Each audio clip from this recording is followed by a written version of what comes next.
So I'm going to talk about the BPAS Veba HRA is what we call it. In the back of the room, I brought you some more of these enrollment guides. You guys probably seen this. Active employees at open enrollment when you first started using BPAS through the Northwest Firefighters Trust.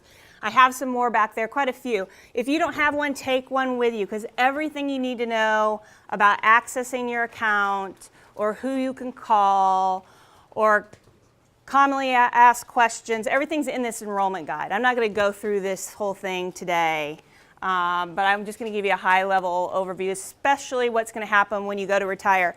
So just at a high-level point, what you have in a Veba HRA. So as you know, if you've got balances in your Veba, it's the exact same type of expenses that you can get reimbursed for as you do in MERP. Does everybody understand that? It's like firefighters across the state are going to have probably multiple accounts, a MERP account, a Veba account, maybe another account, an HSA. They're going to have multiple accounts that you're going to be able to access, some as actives and some when you go to retire. So this is just one of those. Because I know MERP so well, I'm going to do a little compare and contrast. Suzanne and Becky also talked about this. So this Veba plan, the Veba, MERP is a Veba too. That's just a name for the vehicle in which the monies flow. And in BPAS, it allows you to invest those monies, first dollar monies that come in. So that's the Veba side of it. And then the HRA side is that part of our plan that actually reimburses you what you submit for expenses. Does that make sense? That's why we call it Veba HRA. This plan, as you know, you can use while you're an active employee. You do not have to wait till retirement. Or you can choose to hold on to it and use it only in retirement. The biggest difference between this and MERP is that MERP is only in retirement. This you can use as active or in retirement, and it's an individual account. So when you have monies coming into your BPAS Veba account, it's an individual account, your account. Who's enrolled on the portal and looked at their accounts on BPAS? Okay, let me step back. What's going to be your biggest hurdle when you're a retiree? Remembering your password and all your usernames. And guess what? You're not supposed to use the same password. Have you heard that one? Not supposed to use the same password for all your different accounts, right? You've heard that? You're not supposed to write down your passwords and usernames. Have you heard that? My 82 and 83-year-old mother are not going to be able to handle that, and I know I won't be able to either. So just a little side point. So, definition question, HRA, HSA, are we talking the same? No, completely different things. They work in the same world, but they are two different types of plans. So HRA stands for Healthcare Reimbursement Account, and it has to be funded by employer, things that you've bargained from your employer, or if you've bargained sick leave conversion. HSAs are different, and I'm not even going to talk about them. So that's generally some of the differences between the MERP and your Veba. They talked about using your MERP plan first, and again, that's because your benefit in MERP is defined at retirement. What's the max you can get reimbursed each month? So you don't want to leave any of that behind. So I totally agree that set up your reoccurring like premium expense in MERP and use your Veba if you have it, any account balance when you go to retire, use that secondly. Granted, with the new options you have with MERP, where you can get an accelerated benefit before Medicare and a lesser benefit after Medicare, I mean, take those all into consideration, but generally I would say hit your MERP first, use your Veba secondly. Because your Veba is an individual account, whether you use as money flows in from the employer or your account balances are there when you go to retire, you decide when you use that money. You can use all of it in 1 month. You can save it and let it grow in the investment funds that you choose, and you access it when you're 70. You have that choice. You don't have that same choice with MERP. Does that make sense? One more point about the difference. Actually hit all of them. Okay, so like I said, I'm not going to go through this this enrollment guide that I have for you back there through all the slides, but I want to talk about when you go to retire. So you have an account balance at BPAS. You have chosen how you want to invest it. There's 35 funds across which you can invest your balance. Does everybody understand that? Is that news to you? Who has a balance right now that's in BPAS? Okay. So when you go to retire, if you already have a balance, nothing's going to change. That balance will still be there. You're registered on the site. You can submit claims through the website. You can download a phone app, and you can submit claims through that. And you can use a Benny card. A Benny card is just like you can as actives, but for new retirees when they get this money, a Benny card is like real-time access to your account. You can take your Benny card, and it's backed by Visa, and slide it like a credit card. For instance, if you're going to pick up your pharmaceuticals, you got a copay, you can pay that with your Benny card. It accesses your account in live time. Does that make sense? Everybody loves that Benny card. Here's the downturn to the Benny card. If BPAS can't substantiate from the swipe, like we looked at it and it's like $8.10 and it doesn't seem like that's a copay, we're not sure what it's for, we are going to ask you to substantiate the claim. I will tell you our number one customer service call is, my Benny card doesn't work anymore. Again, you don't have to use your Benny card, but if you're using it and if you get an email or get something in the mail from BPAS, do not ignore it. It means we need you to substantiate a claim for us. Provide proof of what that expense was, an explanation of benefits, an itemized receipt from the provider. Again, using that Benny card, people dig it, it's flexible, you get live access, but you might still have to do something after that. Otherwise, you're submitting for reimbursement, you're submitting through the portal. Everybody should register once you have monies coming into BPAS. If you don't want to deal with a portal, you can use snail mail, you can email it, you can fax it, but you'll always have to have proof, just like for MERP. Exact same way that you, when you go to retire to get reimbursed for MERP, you have to have proof of an expense. Without that proof of an expense, you're not going to get reimbursed. So again, those are the ways that you can access the plan.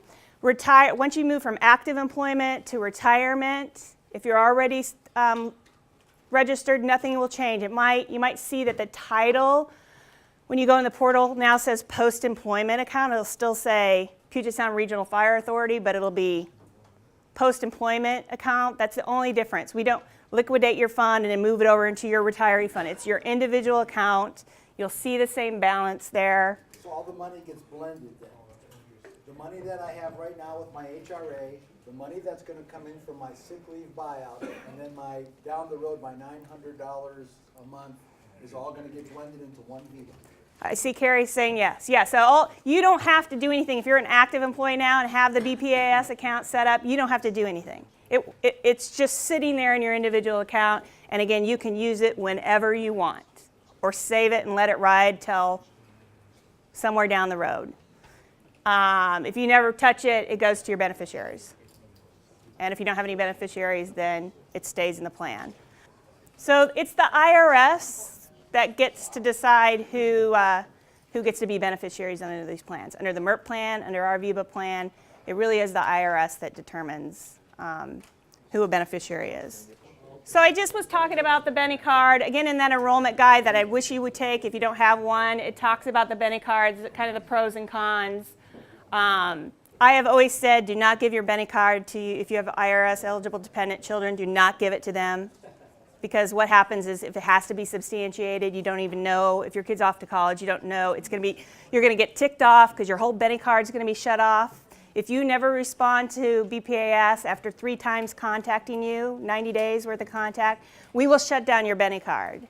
You still have access to your account, you just no longer get to use your Benny card until you substantiate those claims. Again, that's predominantly the questions that come into customer service. I can't use my Benny card. It's been shut off. You have to provide an action to us on that. So just think about that when you're using the Benny card. If you're using it for copays at the pharmacy or a copay at the office, doctor's office, we'll know what that is. You won't ever hear from us again. I'm not even going to go through this. It's the exact same expenses that are reimbursable under MERP are reimbursable under here. And Suzanne pointed out, yeah, you can't take this $100 out of pocket you had over here and submit it to both places. That's wrong. It's called double dipping. But it's the same type of expenses under MERP are reimbursable under the Veba HRA. So that's nice. You don't have to remember some are here, some are there. It's both the same. I highly recommend that when you have access to BPAS and have money flowing in there, to get on the website, the portal. You will get a letter out to you. It will tell you how to get on there. Yes, you're going to have to set up a username and password. Don't write it down. Right. Don't use the same one. Right. So I highly recommend, because that's where you can go and determine where you want to put your monies in the investment funds. Again, there's 35 funds that are index funds, bond funds, target date funds available for you to invest. That's where you do that. And that's how you can move your money around any way you want, anytime you want to do it. Again, the way you can access your account whenever you want to do it, through the phone app, using your Benny card, go in on the portal, you download pictures of your EOB.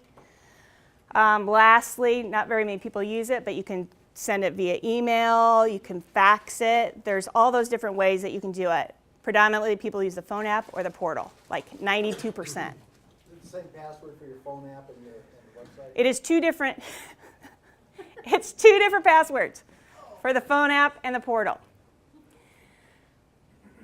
And two different usernames. Don't write it down and don't use the same one. So on the phone app, you can do everything you can do in the portal except change your money in the investment funds. So what usually happens is that people sign up for the phone app, and that's what they use all the time, and they only have to go into the portal when they want to change their investment funds. Yes, you can change them every day. Who would recommend that? I don't. But you could be in there every day changing your money around the different funds. Please don't, though. Again, this is just all the information in the enrollment guide in the back. I do want to point out here, I provide you in the enrollment guide an actual claim form. That's what it looks like to submit if you're doing it outside the portal. And then I will tell you that if you have a spouse that wants to call and ask questions about your account, they have to be on authorization at BPAS. So this is the form. It's a paper form. You have to download it or pull it out of your enrollment guide, sign it, and submit it to BPAS, and then your spouse can call on your behalf if you want to do that. Without this, BPAS will not talk with anybody else besides the member. Yeah? So this is a dynamic account that is subjected to the market. So how did it fare in 2000? Depends on what you were invested in. Everybody has a different investment scenario. Nobody's probably, a lot of people pick the target date funds, and they take the hit just like the market did, depending on when your retirement is. So other than market gains and losses and reimbursements, what are the fees that Bpas charges us on an annual basis? Good question. So that fee is 35 basis points. So it's 35 basis points. That's 0.35%.